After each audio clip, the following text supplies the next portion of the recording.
Ito. Kasi marami rin mga taong pilit na kinukuha ang aming mga passion at kulay.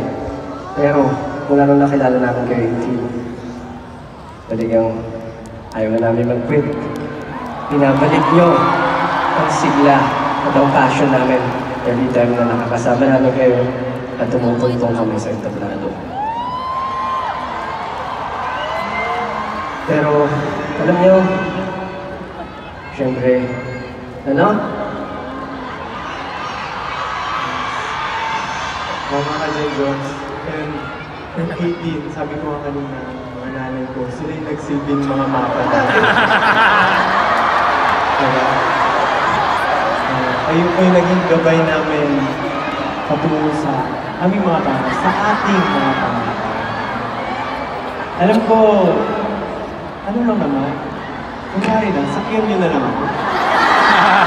Pero, ayun, hopefully, we were able to inspire you guys.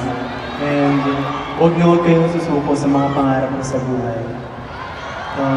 Kahit na mga nyo rin kami, dito kami, handa kayong gabayan. So, kung susunod na kita namin, para sa lahat ng mapa.